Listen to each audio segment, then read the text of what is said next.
दोस्तों, पटना जंक्शन से अमृतसर पंजाब के लिए एक स्पेशल ट्रेन रवाना होने वाली थी। प्लेटफॉर्म पर भारी भीड़ थी और उन्हीं भीड़ में एक लड़की भी बैठी थी। अचानक भीड़ के बीच उस लड़की की 5 साल पहले के तलाकशुदा पति की नज़र पड़ी। उसने लड़की को पहचान लिया और सोचने लगा, अब इसका जीवन साथी कौन है, ये किसके साथ रह रही है और कहाँ जा रही है। दोस्तों, जैसे ही ट्रेन प्लेटफॉर्म पर आकर रुकी, वो लड़की स्लीपर कोच में चढ़ने लगी और हैरानी की बात यह थी कि उस ट्रेन में उस आदमी का भी टिकट था, लेकिन वो एसी कोच का था। बावजूद इसके वो अपनी तलाकशुदा पत्नी के पीछे पीछे स्लीपर कोच में चढ़ जाता है। उसका दिल एक अजीब बेचैनी से भर गया था और वह जानना चाहता था कि अब उसके जीवन में क्या चल रहा है। दोस्तों, वह आदमी अपनी तलाकशुदा पत्नी के ठीक पास जाकर बैठने की कोशिश करता है। उसके मन में यह चल रहा था कि इस सफ़र में वो उसके करीब रह सके और शायद कुछ पुरानी बातें ताज़ा हो जाए। लेकिन क्या ये मुमकिन होगा? क्या वो लड़की उसे पहचान पाएगी? और अगर पहचान गई तो फिर क्या होगा? तो आइए जानते हैं पूरी कहानी को। लेकिन वीडियो में आगे बढ़ने से पहले मैं कुमार विजेता कहानी खबर तक के इस नए एपिसोड में आप सभी का बहुत बहुत स्वागत करता हूं। और साथ में एक विनती भी है कि वीडियो पर एक लाइक करके चैनल को सब्सक्राइब कर ले और कमेंट में अपने राय के साथ अपना और अपने शहर का नाम जरूर लिखें, ताकि आपका प्यार मिलता रहे और मेरा हौसला बढ़ता रहे। दोस्तों, यह कहानी है चंदन और खुशबू की। इनकी शादी 5 साल पहले हुई थी, लेकिन शादी के 2 साल बाद ही दोनों का तलाक हो गया था। खैर, जैसे ही ट्रेन रुकने के बाद खुशबू स्लीपर कोच में चढ़ने की तैयारी कर रही होती है, चंदन जो उसके पीछे पीछे चल रहा था, अपनी एसी क्लास की टिकट होने के बावजूद स्लीपर कोच में घुस जाता है। जैसे ही उसने खुशबू को देखा, उसके मन में पुरानी यादें ताज़ा हो गई। वह सोचने लगा, खुशबू आज भी उतनी ही खूबसूरत है, लेकिन अब उदास है। क्यों ना आज 5 साल बाद उससे कुछ बात की जाए। ट्रेन धीरे धीरे चलने लगती है और खुशबू अपनी साइड के सीट पर जाकर बैठ जाती है। चंदन भी उसके पीछे पीछे खड़ा हो जाता है और यह देखने की कोशिश करता है कि कहीं उसके पास कोई और तो नहीं है। हर बार जब कोई व्यक्ति उस सीट पर बैठने की कोशिश करता है, खुशबू से मना कर देती है। वह कहती है, ये मेरी सीट है, यहाँ बैठने की जगह नहीं है। कुछ लोग बोले, हम तो अगले स्टेशन पर उतर जाएंगे, थोड़ी देर के लिए बैठने दो। लेकिन खुशबू ने साफ साफ कह दिया, मेरी तबीयत ठीक नहीं है, मैं आराम करना चाहती हूँ, यहाँ कोई नहीं बैठ सकता। चंदन यह सब देखता रहा और उसके दिल में कई सवाल उठने लगे। क्या खुशबू सच में अकेली है या वो किसी का इंतजार कर रही है? दोस्तों, यही सब सोचते हुए चंदन अपनी तलाकशुदा पत्नी खुशबू के पास बैठने की कोशिश करता है। खुशबू खिड़की के बाहर देख रही थी और जब भी कोई उसके सीट पर बैठने की कोशिश करता, वो उसे मना कर देती थी। तभी चंदन धीरे से आता है और अपना बैग उसके सामने रख देता है। खुशबू जो पैर फैलाकर बैठी थी, तुरंत बोल पड़ती है, ये बैग कहाँ रख रहे हो? ये मेरी सीट है, इसे यहाँ से हटाओ। चंदन शांति से कहता है, मैडम, मैं बस 1-2 घंटे में उतर जाऊँगा, अभी रात भी नहीं हुई है, सोने का वक्त भी नहीं है, तब तक बैठने तो दीजिए। लेकिन जैसे ही खुशबू उसकी आवाज़ सुनती है, चौंक जाती है। वह उसकी तरफ देखती है और 2 पल के लिए रुक जाती है। उसे पहचानने की कोशिश करती है। यह वही था, उसका तलाकशुदा पति चंदन। वो उसे पहचान जाती है और बिना कुछ कहे अपने पैर समेट लेती है और इशारे से उसे बैठने की जगह देती है। दोनों के मन में कई सवाल उमड़ रहे थे। चंदन ने चुप्पी तोड़ी और धीरे से पूछा, दिल्ली इलाज कराने जा रही हो क्या? खुशबू ने ठंडे स्वर में कहा, मुझे क्या हुआ है, मैं इलाज कराने क्यों जाऊंगी?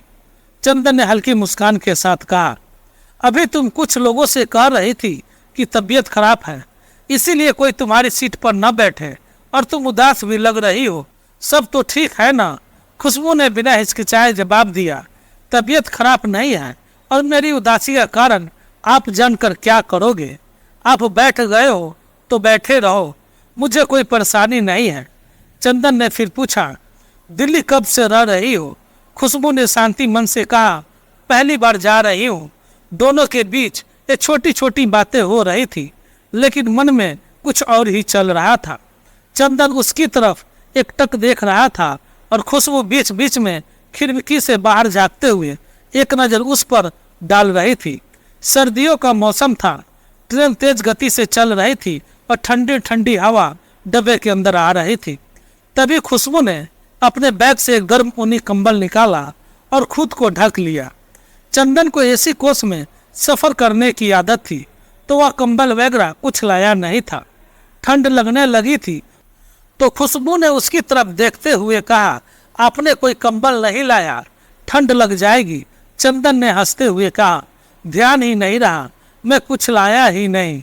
खुशबू ने गंभीर स्वर में कहा, आपको लाना चाहिए था, ठंड बहुत है। इसी बीच अगला स्टेशन आया और साइड की सीट पर एक दूसरा यात्री चढ़ा। वो बैठने लगा तो खुशबू तो बोली, यहाँ कहाँ बैठ रहे हो, ये मेरी सीट है। यात्री ने कहा, आधा सीट तो मेरा है। खुशबू ने नाराजगी से, नहीं, यह पूरी सीट मेरी है।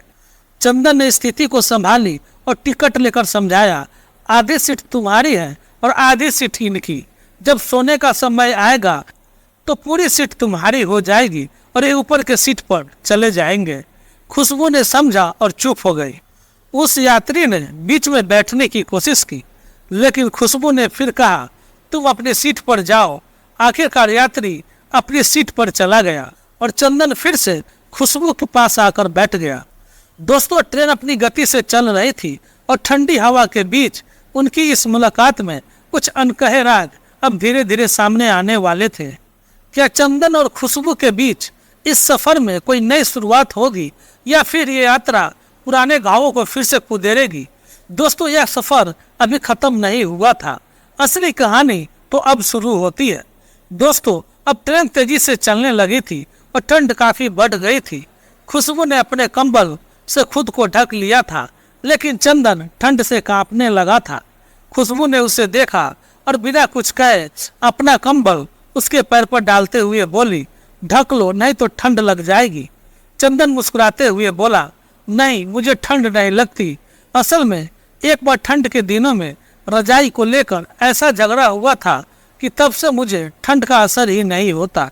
दोस्तों, चंदन की ये बात पुरानी याद की तरफ इशारा कर रही थी, जब उनका तलाक नहीं हुआ था। सर्दियों की एक रात दोनों में कंबल घिंचने को लेकर लड़ाई हो गई थी। गुस्से में खुशबू ने चंदन पर पानी डाल दिया था और फिर दोनों ने कंबल के साथ ही रात गुजारी थी। खुशबू ने यह बात तुरंत समझ ली और हंसते हुए बोली, उस झगड़े में जरूर तुम्हारी गलती रही होगी। चंदन ने मजाक में कहा, गलती मेरी कहाँ थी, तुमने ही तो मुझ पर पानी फेंका था। दोनों हंसने लगे और उनके बीच की पुरानी दूरी एक पल के लिए मिट गई। ट्रेन का सफर चलता रहा और खाना खाने का समय हो गया। खुशबू ने चंदन से कहा, आप खाना खा लो वरना भूखे रह जाओगे। चंदन ने हल्की मुस्कान के साथ कहा, मैं तो कुछ लाया नहीं हूँ, जो भी आएगा उससे लेकर खा लूँगा, तुम खा लो और कुछ लाई हो तो। खुशबू बोली, हाँ, मैं तो खाना खा लूँगी, लेकिन आपको भी खाना लाना चाहिए था। वैसे अब तुम्हारी पीने की आदत कैसी है? वही चल रही होगी, है ना? चंदन ने गंभीर स्वर में जवाब दिया, नहीं, मैं 3 साल पहले पीना छोड़ दिया और अभी तक कभी हाथ नहीं लगाया। खुशबू ने आश्चर्य से कहा, सच में? मुझे यकीन नहीं हो रहा, तुम झूठ बोल रहे हो। चंदन ने शपथ लेते हुए कहा, नहीं, सच में, तुम्हारी कसम, मैंने पीना छोड़ दिया। खुशबू ने थोड़ी देर चुप रहकर कहा, काश तुमने पहले ही छोड़ दिया होता तो शायद हमारे बीच में ये दूरी नहीं आती। खैर, जो हुआ सो हुआ। मुझे खुशी है कि तुमने अब खुद को संभाल लिया है। दोस्तों, चंदन और खुशबू के बीच तलाक का सबसे बड़ा कारण यही था। चंदन शराब का आदी हो चुका था। वो शराब पीकर खुशबू से लड़ता था, यहाँ तक कि उसके माता पिता भी उसे समझाने की कोशिश करते थे। लेकिन जब चंदन की आदतें नहीं बदली तो खुशबू ने मजबूर होकर तलाक ले लिया था। अब जब चंदन ने यह बात कही कि उसने शराब छोड़ दी है, खुशबू को सुकून मिला। उसने कहा, मैं सच में बहुत खुश हूँ यह सुनकर। भगवान से प्रार्थना करूंगी कि तुम ऐसे ही रहो और अपनी जिंदगी में आगे बढ़ो। चंदन ने मुस्कुराते हुए कहा, घर में सब ठीक है, छोटी बहन की भी शादी हो गई है, लेकिन मेरी जिंदगी अब अकेले कट रही है। सोच रहा हूँ कहीं शादी कर लूँ, लेकिन अभी कुछ तय नहीं किया है। खुशबू ने हल्की मुस्कान के साथ कहा, तुम्हें जरूर शादी कर लेनी चाहिए।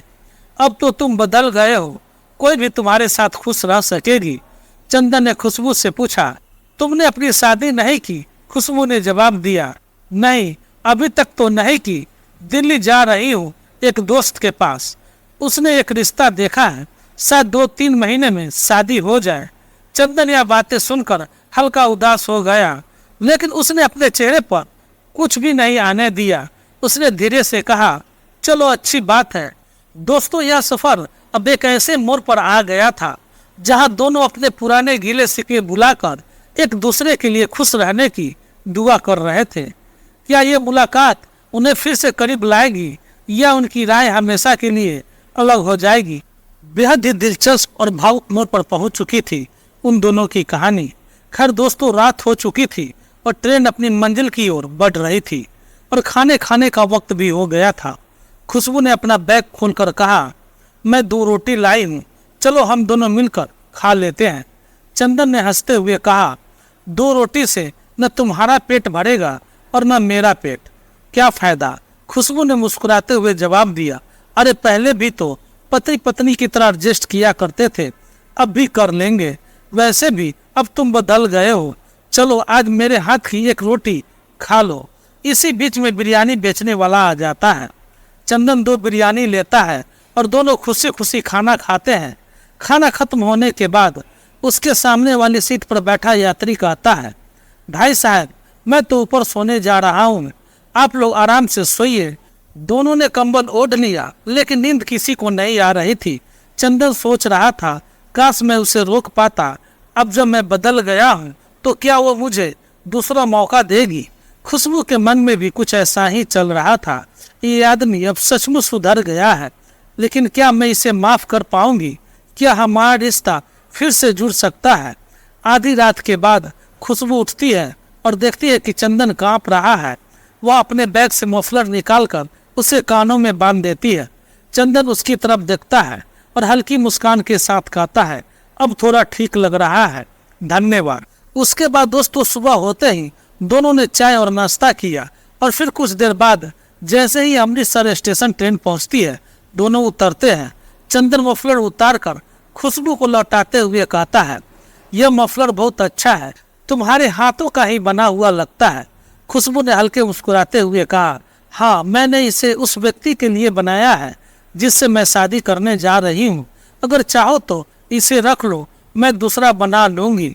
चंदन ने मफलर अपने पास रख लिया और खुशबू से कहा, मैं तुम्हें छोड़ दूं जहां भी जाना हो। खुशबू ने माना करते हुए कहा, नहीं, मेरी दोस्त आ रही है, तुम जाओ। कुछ देर में खुशबू की दोस्त अंजलि आ जाती है। अंजलि उसको देखकर कहती है, खुशबू, सफर में कोई दिक्कत तो नहीं हुई?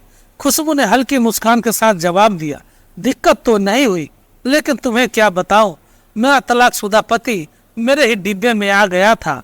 अंजलि हैरान होकर पूछती है, अरे फिर क्या हुआ?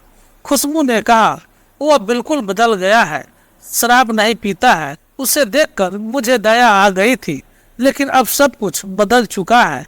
अंजलि ने मजाक में कहा, अब ज्यादा दया मत दिखाना, चल अब हम उस लड़के से मिलवाने ले चलते हैं जो मैंने तुम्हारे लिए ढूंढा है, वो बहुत अच्छा इंसान है। दोस्तों, इधर चंदन अपने काम पर लौट गया था। उसकी ऊनी स्वेटर बनाने की फैक्ट्री थी जिसमें 80 से 90 लोग काम करते थे। अगले दिन अंजलि उस फैक्ट्री में आई और चंदन से कहा, सर, जिस लड़की के बारे में मैंने आपको बताया था वह आ गई है। चंदन ने उत्सुकता से कहा, अरे वाह, मिलवाओ तो जरा। जैसे ही अंजलि आगे बढ़ती है और पीछे से खुशबू अंदर आती है, चंदन एकदम से चौंक जाता है। अरे तुम? वह अवाक रह जाता है। अंजलि को कुछ समझ नहीं आता है। वह पूछती है, आप दोनों एक दूसरे को जानते हैं? चंदन हंसते हुए कहता है, ये मेरी पहली पत्नी है। अंजलि हैरान रह जाती है और कहती है, अरे मैंने तो बताया था कि ये कुंवारी है। चंदन ने मुस्कुराते हुए कहा, नहीं, ये मेरी पत्नी है, लेकिन अब हमारी जिंदगी में एक नया मोड़ आ गया है। दोस्तों, चंदन ने खुशबू की तरफ देखते हुए कहा, मैं अब बदल गया हूँ, कमाता भी हूँ, शराब भी नहीं पीता और माँ बाप की सेवा भी करता हूँ। क्या तुम मुझे एक और मौका दे सकती हो? खुशबू की आंखों में आंसू आ गए और उसने कहा, अब मुझे किसी से कुछ पूछने की जरूरत नहीं है, दोनों गले लग जाते हैं और एक नई जिंदगी की शुरुआत करते हैं। अंजलि ने भी मुस्कुराते हुए कहा, देखा मैंने कहा था ना कि सब ठीक हो जाएगा। दोस्तों, इस तरह दोनों की जिंदगी एक बार फिर से साथ आ गई थी। चंदन और खुशबू एक बार फिर से साथ रहने लगे और उनका परिवार फिर से खुशहाल हो गया था। तो दोस्तों, कैसी लगी आप लोग को ये कहानी? अगर अच्छी लगी हो तो कमेंट करके जरूर बताइएगा और मेरे चैनल को सब्सक्राइब करना ना भूलिएगा। तो दोस्तों, मिलते हैं फिर एक नई और सच्ची कहानी में। तब तक के लिए आप सभी मुझे इजाज़त दें। जय हिंद, जय भारत।